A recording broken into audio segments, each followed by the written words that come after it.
Hi there, everyone. Welcome back to another episode of Life in Motion. I'm your host, Grace Becker, and I am so excited to have you all here with me today. So, for today's drink that I'm having, it is kombucha. A little ASMR for all of you baddies out there. This one is the Island Paradise of the Synergy one. Ooh, I was feeling bold and branched out a little bit. So I got the Island Paradise and I think it's called Trilogy. It's their Trilogy one. And both are really good. I think the Island Paradise is probably my favorite one, my preferred kombucha of all of them. Of the two, but they're both really, really good, and I was happy, like, branching out. Kombucha sometimes is hard for me to branch out to different flavors, because once I taste one that I really like, I tend to latch onto it, which I think is so different, because I don't do that with a lot of other things, like with other drinks or with food. I don't know why, but I think it's just because kombucha is like already an acquired taste. So when you get the different flavors in there, I think it can sometimes trip me up. But yeah, how is everyone doing this Thursday? As I'm recording this, it's Sunday. I usually record on Sundays. And I just got done with a walk outside, and then I went to the gym and I did some chest and tries, like the gym bros, chest and tries, you know. But it feels good to get out on a Sunday, you know. There's just something about it that it's like, yeah, like even on like Sunday, on the resting day, I got out and I did stuff, whatever. Gosh, I hate myself. That sounds so gross. But I am proud of myself though for getting out. I told myself this episode should be coming out this coming Thursday. So it was just Memorial Day weekend. So we had an extra long weekend, which, oh my gosh, I needed a 4-day weekend so bad. There's just so much going on, but I also needed a weekend to take care of myself because I've definitely, with everything going on, been neglecting my own self. And so I was like, girl, we need a self-care weekend. We need to get in the gym. We need to get groceries. We need to finally make some recipes with our sourdough discard. I hopped on the sourdough train, everybody. It is hard. My editor, Ben, was saying, he's like, yeah, I hear it's like adopting a child. Oh my goodness, it is. And I also don't know if I'm doing it wrong or if I'm just need to be more patient, because I've been following this one content creator. Her name's Emily. I don't know her last name, but she makes a lot of sourdough. I've been following her sourdough starter kind of guideline. And I mean, I think it's been going fairly well. I'm on day 10 now though, and I don't think it's ready. I was gonna do a float test today. If you don't know what this is, like a sourdough, some of you are probably like, I don't even know what she's talking about. But a float test is, I guess, you put a little dollop of the starter in a thing of water, and if it floats, it's ready to be baked with. If it doesn't float, then she needs more time. And I was gonna do my float test today to see if she's ready, but mine does not look anything like what Emily's looked like on this day. So I'm a little anxious. I know one of my coworkers has a sourdough starter. She bought a dehydrated starter. I didn't know you could do that. I'm like, shit, save myself the work and and whatever. But she did say I could have some of her starter if mine like plops as like a plan B. So, but I'm really excited to bake a bunch of bread. I love baking. I love cooking and I love baking, but I probably have the love language with baking more just because I do have a sweet tooth. Unfortunately, she does me dirty sometimes, but I do have a sweet tooth and I love to bake. So I'm excited to get that going and make different loaves and make ones with inclusions. Oh my gosh, I'm going to be making some s'mores sourdough bread. I'm going to be making jalapeno cheddar. I saw one for pesto and mozzarella. My coworker has made some and brought it to work. She's made some of these as well. And there's so many inclusion types. You can make a croissant one. You could do double chocolate espresso. Like, are you shitting me? That sounds amazing. That sounds fucking amazing. So I'm really excited to get into that and to actually start making the bread. So far, it's just been a waiting game trying to get the starter going. But yeah, so that's what's been new in my life. I hope you are all having a nice day and that you also enjoy your Memorial Day weekend, whether you were celebrating it with family, if you have any loved ones who've passed that you went to go visit. I hope that you had a good time and that you got what you needed and connected with people. If not, if you didn't see family, if you were just at home, I hope that whatever you needed, whether it was rest or you needed to be productive and get some other stuff done, like whatever the case may be, I hope you got what you needed. So, what day is it? I'm recording this on a Sunday. So on May 13th, it was over a week ago now, but on May 13th, I celebrated my 1 year as a fully licensed therapist. Woo! Clap, clap, clap, clap, clap. But in honor of my 12 months as a licensed therapist, I wanted to share one thing for every month to mark this milestone that I have learned from my time as a therapist. And it was really hard to narrow it down to just 12 things because honestly, there's so much, and I could have done like 24 things, right? But I'm not going to do that to me or to you guys. So I have 12 different things to talk about. And I've been a licensed therapist. I'm licensed in North Dakota and Minnesota, and I've been practicing for a year with my license. It's been more than that if you count like my internship and practicum and all that, but really loved being a therapist. I love what I do. I love where I work. I love my coworkers. If any of you are listening, hey, I hope you're enjoying the episode and just know I appreciate you. And I am also so thankful for everyone who has helped me get to where I am too, because I find it to be a huge privilege that I get to do this kind of work and I get to share it not only with my clients, but then I also have my podcast. I have you guys, and I can come and continue to spread, whatever people are needing. And I just feel really grateful and privileged to be able to do that. So thank you to everyone. You know who you are. If you're listening to this, you have helped me. Like, just because you're a listener, you've helped me get to where I am. So I'm very grateful for everyone who has been a part of this journey with me. So, all right, now that we've gotten all of our dues out, so to speak, let's get into it. The first thing that I have is things did not get this way overnight, so they are not going to solve themselves overnight either. Consistency is key. So I put this one as the first one right away because I so often will be talking with people, clients, friends, family, whoever, and we sometimes get frustrated with ourselves when we aren't able to see like the results right away, right? We live in a perfect world where we want everything here, we want it now. So in this like fast, quick result pace, we can sometimes become frustrated with ourselves when we're not getting those results right away. And I always tell people that, these issues, they didn't come up overnight, right? Like you didn't just like wake up one morning and suddenly you have depression. Usually it's something that has progressed like throughout time. You know what I mean? If we want to get technical, we can get into the DSM. I can break that sucker out. Or whether it's like financial problems too. Usually that's not something that just occurs overnight. Those are like issues that have developed over time. And so when we have these issues that develop over time, we have to give ourselves some patience and some guidance and some grace to allow them to also fix themselves. And I also use the word fix loosely because some issues like can't be fixed, can't be cured, right? And depending whatever's going on, like it can take time to get to that point. And that is why I also put that consistency is key. I often tell my clients that when, they come to see me for at most 1 hour once a week, right? That's probably the most the person's coming to see me. That 1 hour a week is not going to do much. You know what I mean? Sure, it's helpful. It's good to come into therapy to talk about whatever issues are going on, get some coping skills, getting a new perspective, making decisions, trying to process trauma, doing all the good work, right?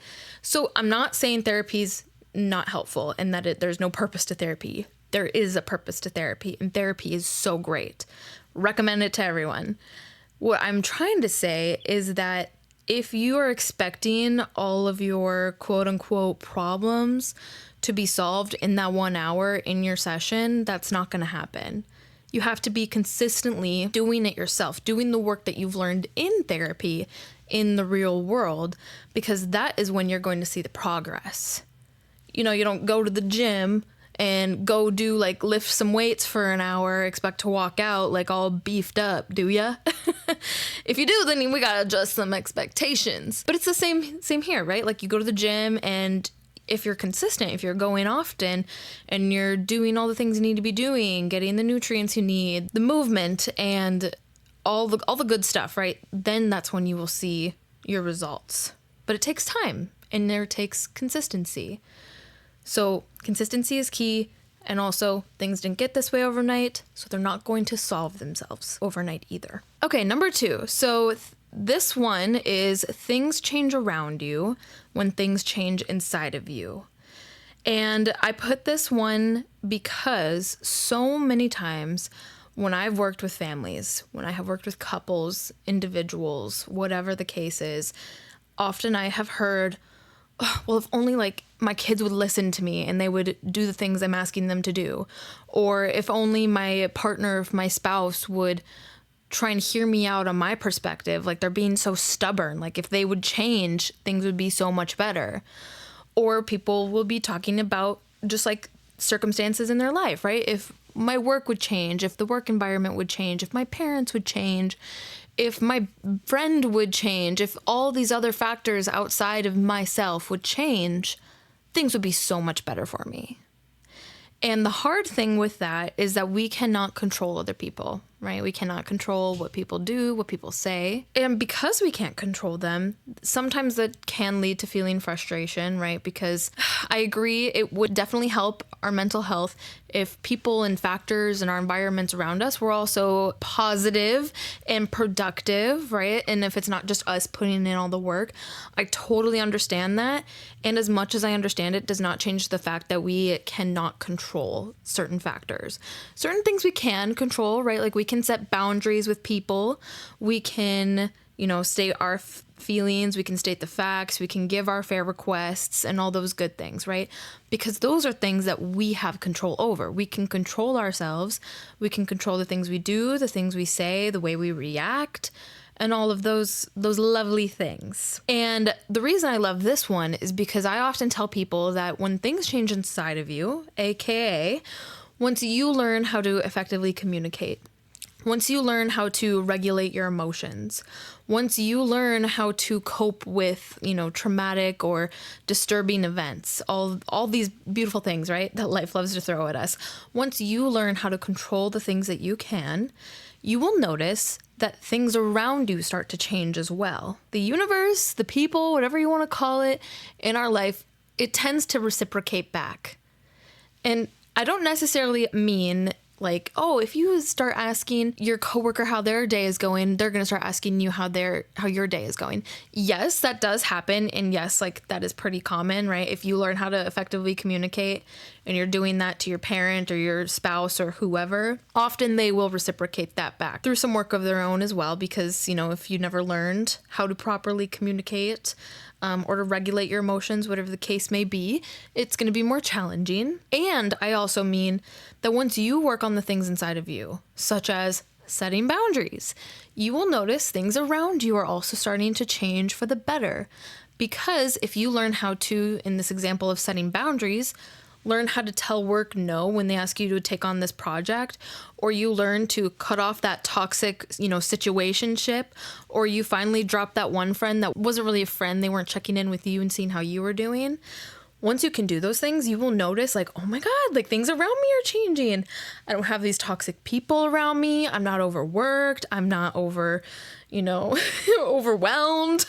All these things are having us just go over the top, right? So that is number 2.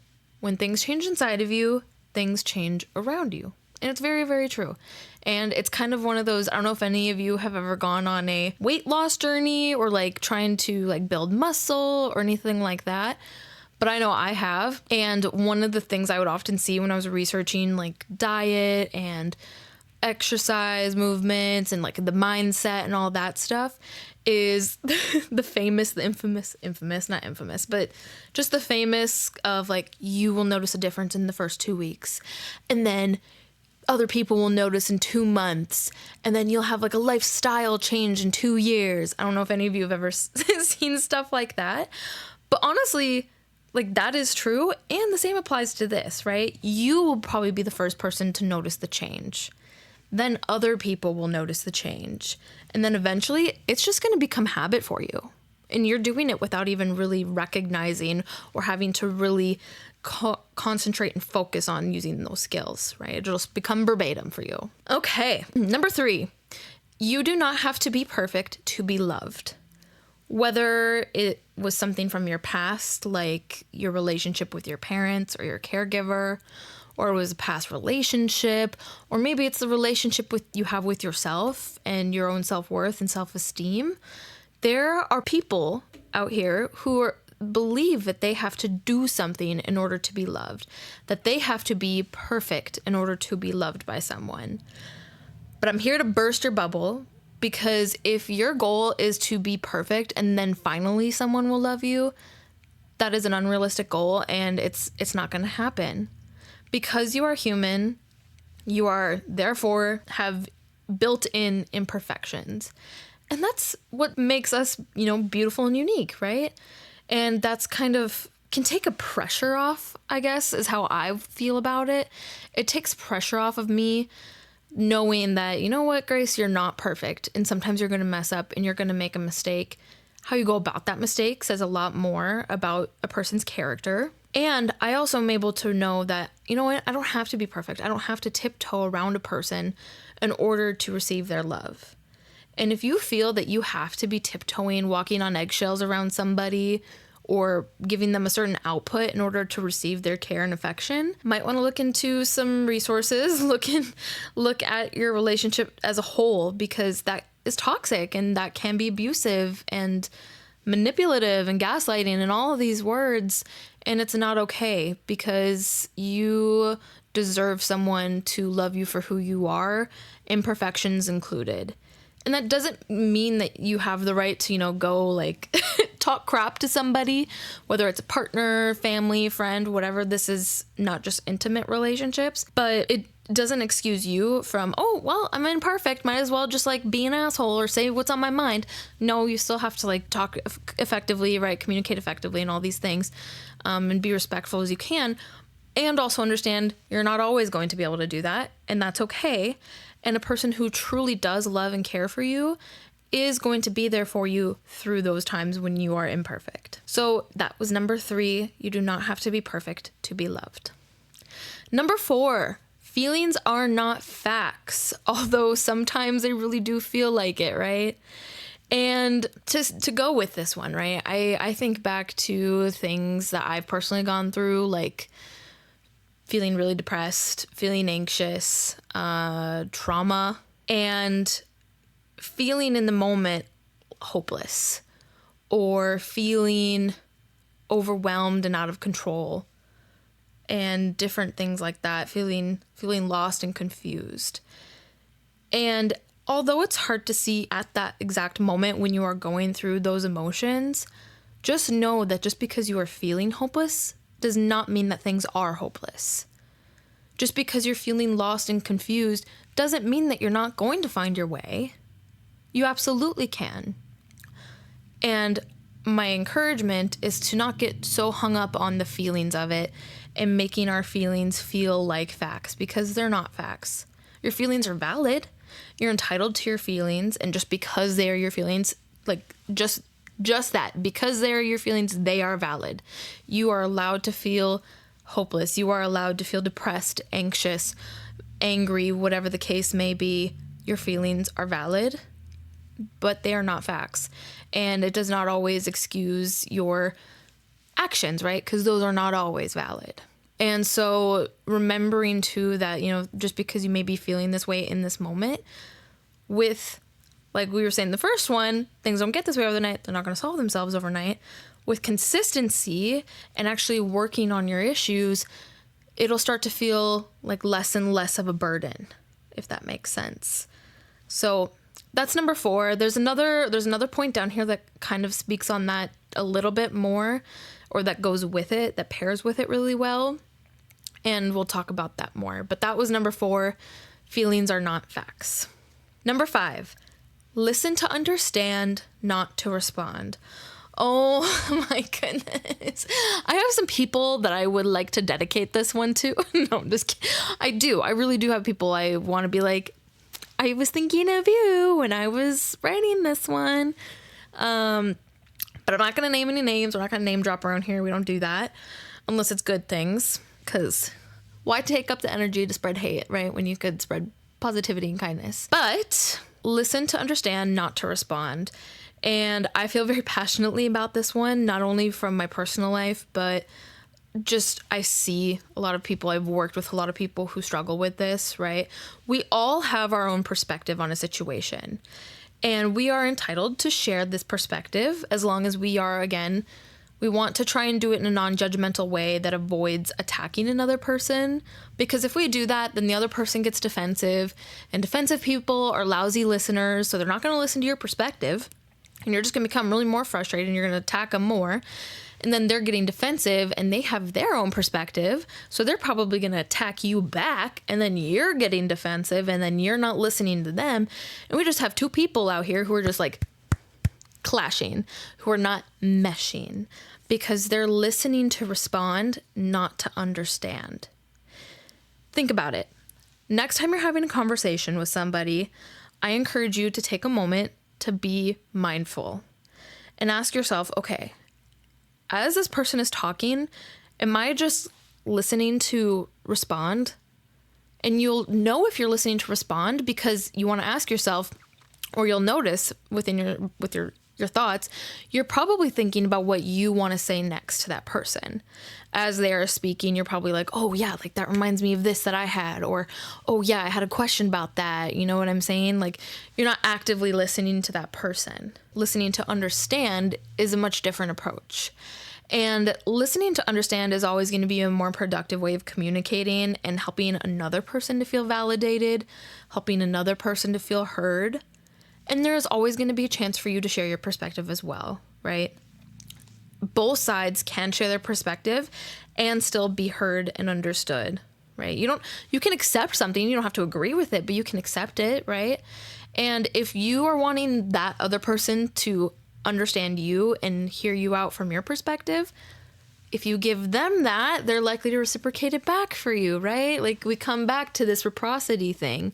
So how do you actually listen to understand? My 3 favorite ways to do that are validating, mirroring, and empathizing. So let's start with mirroring, okay? So mirroring, gosh, tongue twister, is essentially summarizing what the other person said. So if I were to come to you and I was telling you, yeah, my cat I had to take him to the ER. He swallowed a piece of rubber. True story. And it was really scary. And I thought that like he might not make it because he's already had multiple surgeries. And our surgeon told us last time that he probably wasn't going to make it through another one.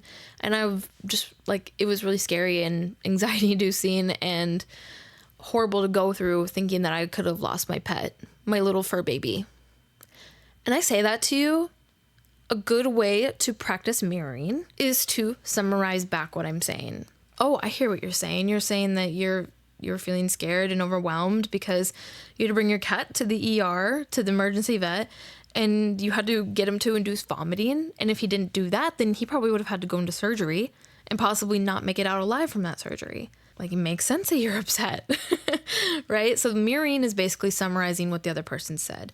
And the reason I love that one and how it's used to listening to understand is because it gives me, because I was sharing my perspective to you, and if you were mirroring back to me, it gives me the opportunity to clarify to you if you missed anything or if you misunderstood anything, right? So I can be like, oh, no, not quite like that. Actually, I was feeling, more depressed and gloomy than I was anxious and sad, right? To clarify anything. And that can just foster, right? Like help avoid to have later miscommunication, later arguments.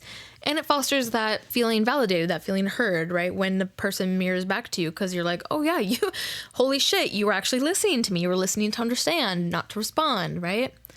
Another way to do that is with validating. So validating goes to say, well, it makes sense that you would be feeling anxious because I know how much you love your cat, and this has happened before, and I can only imagine how like anxiety inducing that would make you feel, right? So validating goes to say, it makes sense that you feel blank, however that person's feeling, because ... right? So basically you're validating, oh, it makes sense that you feel that way, or it makes sense that you reacted that way, or it makes sense that you're having this thought because ... And then you lay out the situation, and then you can even mirror then, right?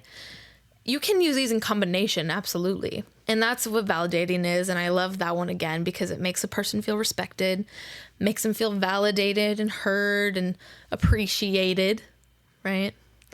I just want to be appreciated.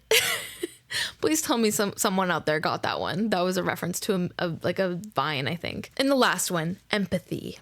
Empathy is, and sometimes people get this one confused with sympathy.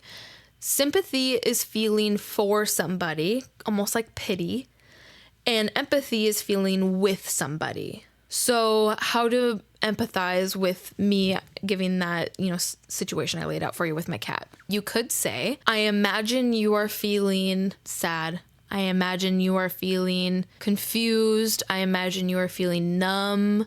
I imagine you are feeling blank. I imagine you are feeling whatever, because I know how much you love your cat. And this one also gives the other person an opportunity to clarify, right? If you were to say that to me and you said, oh, I imagine you must be feeling upset with yourself because, oh, like he ate rubber and you weren't there to catch it. Then I could clarify and be like, well, no, I'm not upset with myself. I couldn't control that. I wasn't in the room when he did that. I am, however, like feeling depressed or sad or anxious, right? So it also offers another opportunity to clarify. So those are 3 things to keep in mind in order to listen, to understand, not to respond. Mirroring, validating, and empathy. 3 things. Okay, number 6. Our minds can sometimes convince us things are worse than they actually are. Ooh. So this one is going back kind of to the number 4, the feelings are not facts one, because now we're getting into our thoughts. And our thoughts sometimes are valid, sometimes are not, because we do sometimes have irrational thoughts.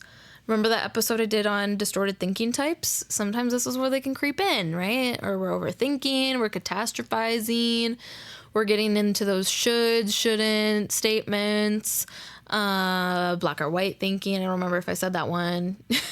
Probably did. There's all sorts of different distorted thinking types, right? And our minds sometimes play freaking, I don't know why now I'm being all like censored, fucking. Our minds can play fucking tricks on us. And it's not fair. And it happens, right? And when that happens, when our minds are playing these tricks on us, trying to convince us that this irrational thought we're having is reality, that's when we just gotta acknowledge it, right? And this takes practice again, practice and consistency. When we're having a thought, and I'm just going to use the example of catastrophizing or overthinking, because that's a pretty common one for people, when we kind of imagine the worst scenario happening, or we go into every little detail of every little thing of how this could come out and how it could play out. When we're doing that, one of the best things we can do to counteract it is to just acknowledge it, just to start, right? Like, whoa, Grace, like that was a hella irrational thought. That was probably catastrophizing right there. Like, put a name to it. Call yourself out. Speak the words out loud. Because when you do that, you're putting the name to it, right? And you're acknowledging it. And it's just gonna be much more effective versus if you just thought in your head, like, oh shit, like that was really irrational. I probably shouldn't have thought that, right? Like, that's not gonna be very powerful, right? So what we wanna do is just call it out. Say it for what it is. And then, if we need to, like, take a deep breath, do some grounding exercise, depending, sometimes when we're feeling overwhelmed, that can almost lead to a panic attack state for some. Getting those clammy hands, getting these racing thoughts, ruminating, and our hearts start racing. So take a deep breath, do some grounding exercises if needed. And if you want to, talk to somebody around you, sit down, do whatever you need to take care of yourself. And then we want to reframe the thought. So then we would tell ourselves, okay, that was the irrational thought, rather than thinking, oh, I forgot to pay my bill and my doctor must hate me and must not want to see me ever again as a patient. Like, I totally fucked up. They just must be so mad at me. I can never show my face there ever again. When we're having those irrational thoughts, recognize it, calm down if you need to, like take a moment for ourselves, and then reframe the thought. So two or more things can exist at the same time.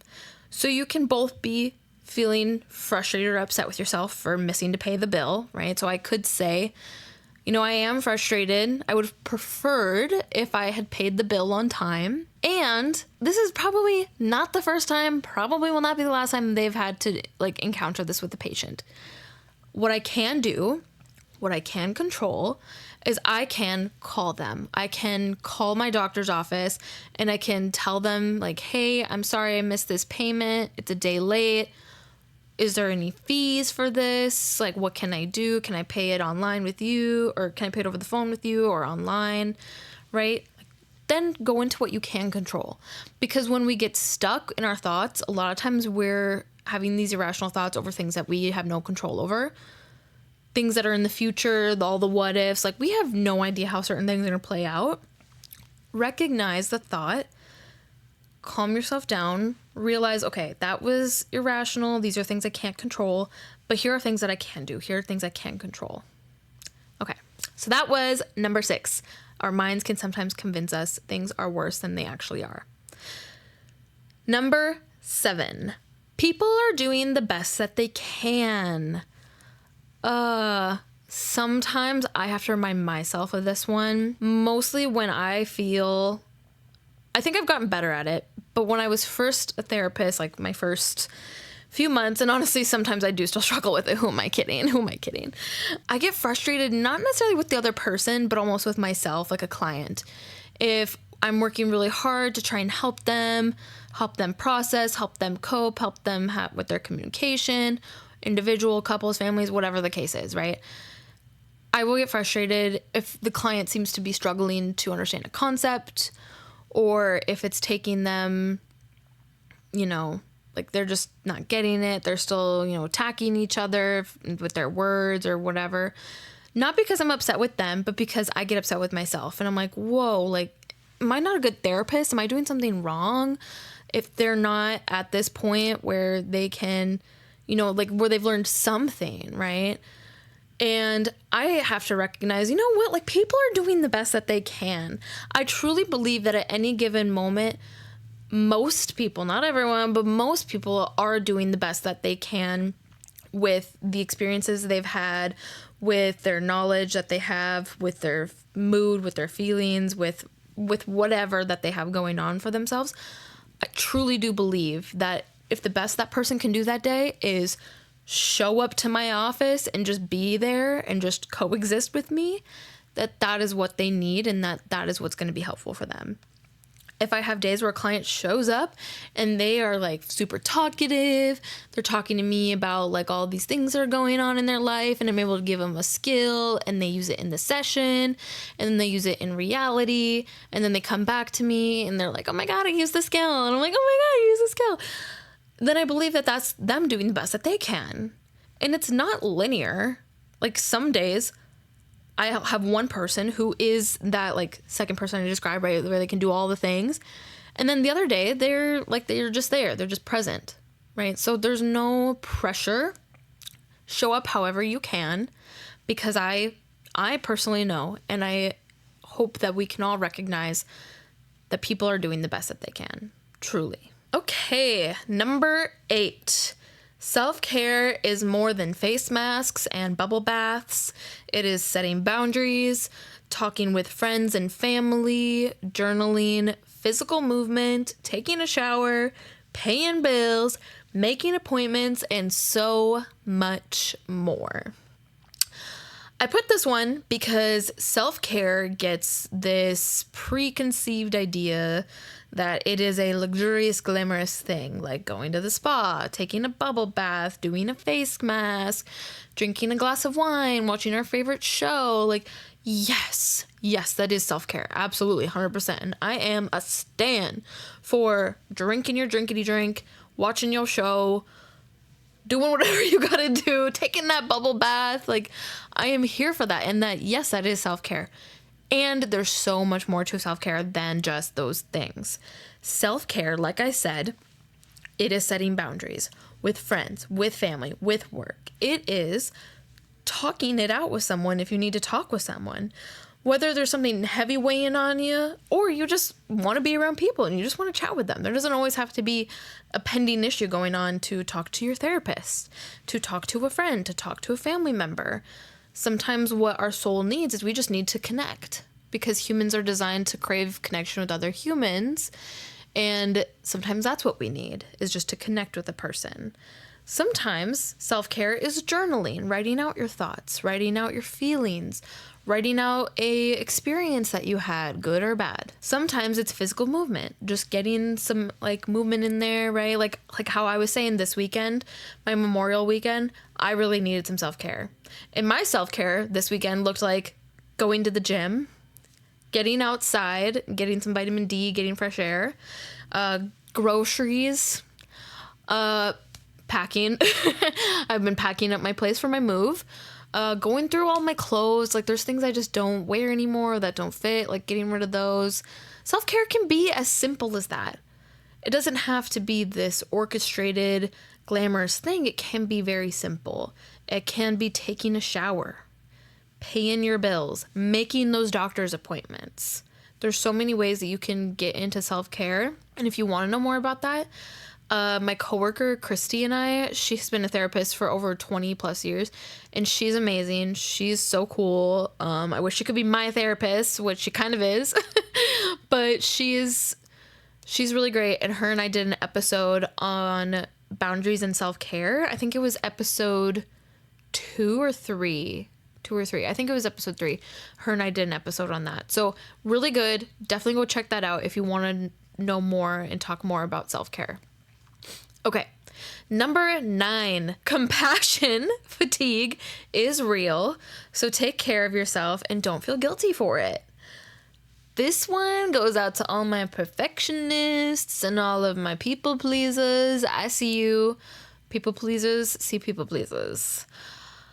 Compassion fatigue, oh my gosh. Whether you are just a naturally caring, giving person, or if you are in a job where you have to give, being a parent, a stay-at-home parent, being a medical worker, like working as a nurse, as a doctor, surgeon, being a therapist, being a social worker, being a teacher, being what are they called that ride in the ambulance? EMT. Whatever it is you do, like, it doesn't have to necessarily be your job. It can be just like, maybe you have just especially been giving and helping others through things. Compassion fatigue happens, people. It's real. And you are allowed to fill your cup for a change. If you have been giving to other people and your cup is depleted, and if you continue to try and give, you are going to get burnt out so quick, so fast, I promise, to the point where you could end up resenting that person that you were helping, where you could end up resenting your work, where you could end up resenting just like a lot of things and become kind of negative, right? Compassion fatigue is so real, and it is important to take care of ourselves, because when we take care of ourselves, not only are we able to better take care of others in the future and be there for them, but we're also setting an example for other people in our life. For the people that we're helping, for our kids, for our friends, for our family, for our partner or spouse, whatever. We are showing them like, hey, I need to do this for myself and I don't feel guilty for it. When we do that, we're also telling them, sending them the message of, yeah, you can do it too. right? So sometimes it can be helpful to think of it in that way. If your kid or your parent or your partner was coming to you depleted and overwhelmed and drained, would you say, no, you have to sit there and continue to give and give and give? Or would you be like, hell yeah, go take care of yourself, girl? Like, you deserve it. Not, you don't deserve it. Like, you just, you get it because just because there doesn't have to be a reason. You just do. So that's number 9. Compassion fatigue is real. So take care of yourself and do not feel guilty for it. Period. Okay. Number 10. We're getting down there, guys. Healing can take months, years, and even a lifetime. So this one kind of also relates with the first one. You know, things didn't get this way overnight, so they're not going to solve themselves overnight either. And I guess I put this one as its own separate one in a way, because I will have people who come into my office and they recognize, okay, like this is going to take time, and they do the work, they do it in therapy, they do it outside of therapy. But then after they've been doing it for maybe a few months, they're like, okay, I've noticed changes, but I'm not where I thought I would be, right? They set an expectation for themselves on where they thought they would be. And it's not that they haven't, enjoyed therapy, enjoyed the process. They usually do. It's just they get hard on themselves and they're like, I've been doing this for 2 months. I kind of thought I would be at this point by now. Well, we need to give ourselves some patience and some grace, because healing is not a universal thing and there's no time limit on it. For one person, coping with grief and the loss of somebody can take them maybe a month. For another person, maybe it takes them a year. It just depends for people, and there's no time limit, and it's not a linear thing, right? Sometimes you can make a lot of improvement, but then fall back a little bit and make a little improvement and then fall back a lot of it. And then, you know what I'm saying? It's not linear. And healing, it can take months. It can take years. And for some people, it takes their whole life of going to therapy, of talking with others, of sharing their emotions and using skills. It's a lifelong effort. And healing, there's no universal timeline. So that is number 10. Healing can take months, years, and even a lifetime for some people. Number 11. When things feel overwhelming, I find it best to take a breath and focus on what you can control. I've used that word a few times in today's episode, control. And the reason I put this as a number 11 is because I know that this is one that hits home with me a lot. I can get easily overwhelmed with people's needs, with my needs, with tasks I have to complete, and I will get on myself if I'm not like, go, go, go, if everything's not perfect sometimes, or if I have this preconceived idea of how things are gonna go and then they don't go that way, all sorts of scenarios. And it causes me to get overwhelmed. And when I am getting that way, this is what I do. I take a breath. I do a coping skill. My favorite is box breathing. I think I've talked about it before, but I'll share it again since I think it's been a minute. It is when you take a deep, slow 4-second inhale. You hold it for 4 slow seconds, that breath. Then you exhale slowly for 4 seconds. And then you breathe as normal for 4 seconds. And then you do that 4 times. And you can like draw a little box on your arm. You can draw it on your leg. You don't have to draw anything at all. But it just really helps me personally to calm myself. And then when I'm calm, I can think more clearly. I can proceed more mindfully. And then when I've done that, I focus on what I can and can't control, right? Well, not focus on what I can't control, but I just recognize it. I just put a name to it. I'm like, you know what, Grace? We cannot control the weather, but what we can do is we can plan around it. We can plan, okay, it's going to be rainy today. Maybe let's do the picnic tomorrow, and today we'll go get the supplies and we'll have like a movie night. Or we can still have our picnic, but we just can't have it outside. We can have it in the house, and we can make ourselves a little charcuterie board movie night inside the house, you know? There are things that are going to be out of our control, and although they can, yes, be overwhelming, and you're allowed to have that feeling, if we hyperfixate on it, it can become damaging to our thoughts and our feelings and our mental health. So then that is when it's helpful to take a breath and then proceed mindfully with the things that you can control.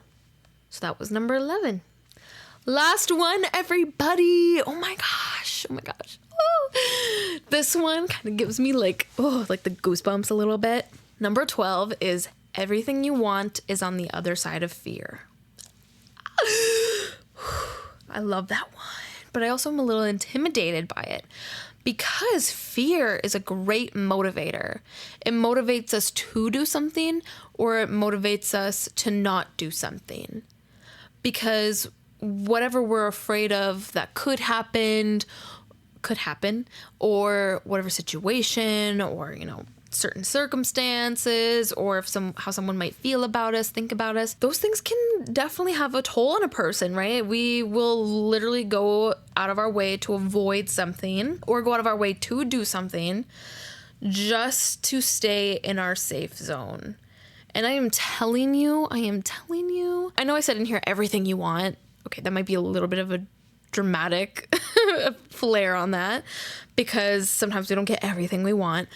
But the things that you want, or the things that you are so afraid of, on the other end of that is so much opportunity that you are closing yourself off to because of your fear. And sometimes, I'm not gonna lie, like, people have legitimate fears, right? Like, if you have someone in your life who is maybe an abuser, and you're afraid of leaving them because of they will hurt you, your kids, or they financially support you, and you don't want to, like, have no means, nowhere to live, all these things. Those are legitimate fears, right? So we can be smart about it. We don't have to just, like, face our fears and go confront our abuser. Like, we can do some research. What are some resources in the community? Can I go see this one shelter and ask them for my options during a visit while my abuser's away, and then make a plan to get out of the house, right? So you can definitely go about it in a strategic way, especially if the thing that you're afraid of could cause harm to you. Definitely get help. And also, there's a lot of other types of fear that are just holding us back. Fear of rejection, fear of abandonment, fear of failure, fear of whatever it is. And it holds us back from amazing experiences and opportunities. And if you can just step a little outside of your comfort zone, just a little bit, just a little baby step. And then after you take that little baby step, another little baby step, right? You will see that there's so much amazing opportunities waiting for you. So that is number 12. Everything you want is on the other side of fear. Guys and gals, theys and thems, I hope you enjoyed this episode of 12 things I have learned in my 1 year of being a therapist. Yay! I am so grateful for all of you listeners, and I hope that you have a wonderful weekend. If you enjoyed this episode, please leave it a like, leave it a review, share with people in your life. Shout out to my editor, Ben. Thank you for all that you do. If any of you want to get a hold of me, my email is life.motion24@gmail.com. My Instagram is life.in.motion24. TikTok is life_in_motion24. It'll be down in the show notes below, so you can check that as well. I upload every Thursday, so make sure to stay tuned in to hear all about life in motion. And until next week, embrace the chaos and find the beauty. Bye!